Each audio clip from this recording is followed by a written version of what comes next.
वनस्सल्ली अला रसूलिहिल करीम अम्मा बाद अऊज़ु बिल्लाहि मिनश शैतानिर रजीम बिस्मिल्लाहिर रहमानिर रहीम क़ालू या अबाना अस्तग़फिर लना ज़ुनूबना इन्ना कुन्ना ख़ातिईन क़ाल सौफ़ अस्तग़फिरु लकुम रब्बी इन्नहु हुवल गफ़ूरुर रहीम सदक़ल्लाहुल अज़ीम। हज़रत सय्यदना याक़ूब अलैहिस्सलातु वस्सलाम के पास जब उनके बेटे हज़रत यूसुफ अलैहिस्सलातु वस्सलाम का कुर्ता लेके पहुँचे, फरतद्दा बिही बसीरा, और वो कुर्ता जब उनके चेहरे पे लगाया तो अल्लाह ने उनकी बीनाई को लौटा दिया। वबियज़्ज़त ऐनाहु, जो हज़रत यूसुफ के फिराक में रो रो के अपनी बीनाई को सफ़ेद कर चुके थे, ख़त्म कर चुके थे। अब बेटों ने देखा कि हमारा राज खुल गया, राज अफ़शां हो गया, सारी बात वाज़ेह हो गई, सामने आ गई, तो अपने अब्बा से माफ़ी मांगने लगे। पीछे गुजरा है कि हज़रत यूसुफ अलैहिस्सलातु वस्सलाम से भी उनके भाइयों ने माफ़ी मांगी, हज़रत यूसुफ ने उन्हें माफ़ कर दिया। ला तस्रीब अलैकुमुल यौम। अब हज़रत याक़ूब अलैहिस्सलातु वस्सलाम से माफ़ी मांग रहे हैं उनके बेटे, तो हज़रत याक़ूब ने तो माफ़ कर दिया। फिर उन्होंने कहा कि हमारे लिए अल्लाह से भी माफ़ी मांगिए। तो हज़रत याक़ूब ने फरमाया सौफ़ अस्तग़फिरु लकुम रब्बी इन्नहु हुवल गफ़ूरुर रहीम, कि मैं अनकरीब तुम्हारे लिए बख्शिश और माफ़ी तलब करूँगा। यहाँ हज़रत याक़ूब के बेटों ने सच्चे दिल से तौबा की और अपने अब्बा के सामने अपनी ख़ता का, अपने जुर्म का, अपने गुनाह का एतराफ़ किया। और जब कोई शख्स अपने गुनाह पर नादिम हो जाए, सिद्क़ दिल से शर्मिंदा हो जाए, सच्ची और पक्की तौबा कर ले, तो अल्लाह अपने उस बंदे को माफ़ फरमा देते हैं। अल्लाह के नबी सल्लल्लाहु अलैहि वसल्लम ने इरशाद फरमाया ताइबु मिन ज़ंबि कमन ला ज़ंब लह, जो शख्स अपने किए गए गुनाह पर सच्ची तौबा करता है, अल्लाह उसकी तौबा को कबूल फरमाते हैं, उसके गुनाह को माफ़ फरमा देते हैं, और वो ऐसे है जैसे उसने कभी गुनाह किया ही ना हो, बशर्ते कि अपने गुनाह पर सिद्क़ दिल से बंदा नादिम और शर्मिंदा हो जाए और अल्लाह की हुजूर सच्ची और पक्की तौबा कर ले। मुफस्सिरीन फरमाते हैं कि हज़रत याक़ूब अलैहिस्सलातु वस्सलाम ने फ़ौरन उनके लिए अल्लाह से माफ़ी नहीं मांगी, बल्कि वक्त मांगा उनसे। ये नहीं कि मैंने माफ़ कर दिया, सौफ़ अस्तग़फिरु लकुम, मैं तुम्हारे लिए माफ़ी तलब करूँगा।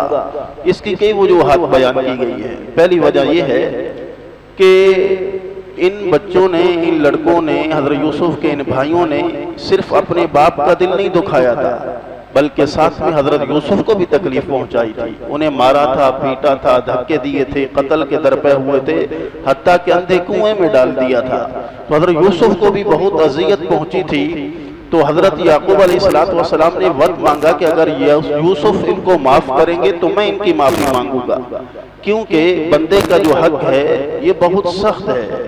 जब तक किसी शख्स के साथ कोई बंदा बेआबरूई करता है, उसको जलील करता है, उसका हक मारता है, उसके साथ जुल्म और ज़्यादती करता है, जब तक वो बंदा खुद माफ़ नहीं करता, उस वक़्त तक अल्लाह की ज़ात भी माफ़ नहीं फरमाती। रसूलुल्लाह सल्लल्लाहु अलैहि वसल्लम मराज़ुल मौत में हैं।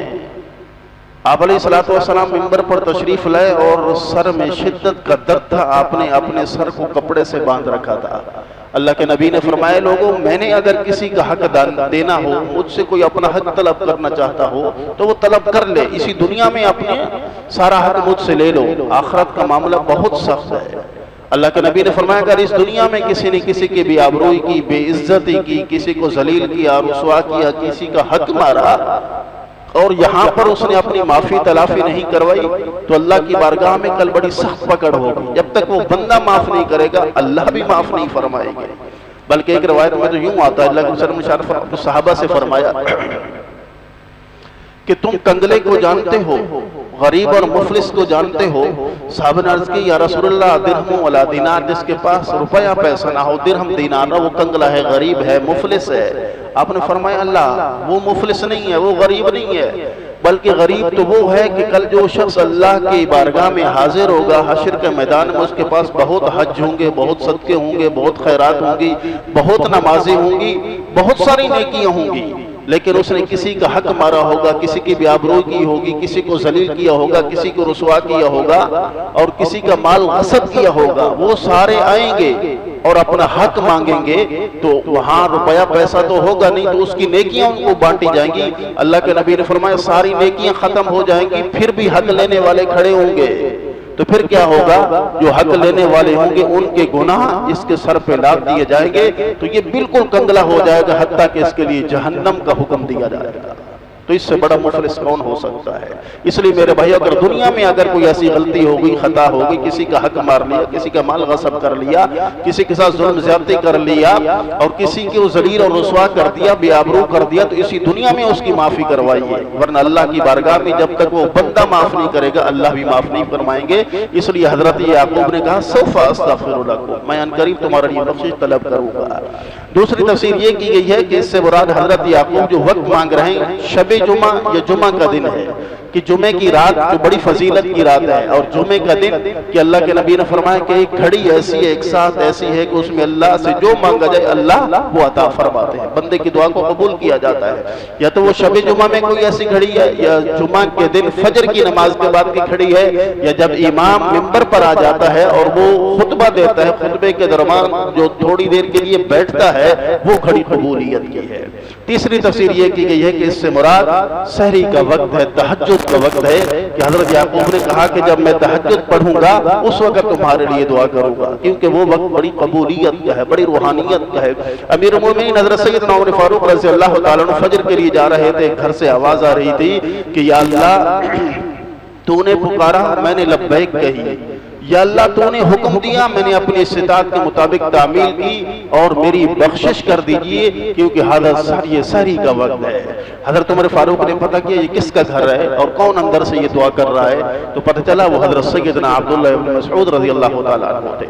हजरत इब्न मसऊद से हजरत उमर फारूक ने पूछा तुम इस वक्त क्यों दुआ मांग रहे थे? उन्होंने कहा कि ये वक्त सहरी का वक्त, अंबिया के मांगने का वक्त है, नेकों का वक्त है, क्योंकि तहज्जुद की नमाज ये कोई आम नमाज नहीं, इसको लाडली नमाज कहा जाता है। हर शख्स को पढ़ने की तौफीक नहीं होती, लेकिन जिसको तौफीक मिल जाए उसको बहुत कुछ मिल जाता है, क्योंकि रिवायात में आता है ये ऐसा वक्त है कि अल्लाह की जात आसमान दुनिया पर अपनी शयान शान से आती है और वहां से फिर निदा दी जाती है, हल में मुस्तगफिरिन, है कोई मगफरत तलब करने वाला कि हम उनको माफ कर दे, है कोई रिस्क मांगने वाला कि हम उन्हें रिस्क दे, है कोई माफी तलब करने वाला कि हम उनको माफ कर दे, है कोई इज्जत चाहने वाला कि हम उसे इज्जतों से नवाज दे। तो इसलिए हजरत याकूब ने कहा सौफा अस्तगफिरु लकुम, कि मैं तुम्हारे लिए अनकरीब मगफरत तलब करूंगा।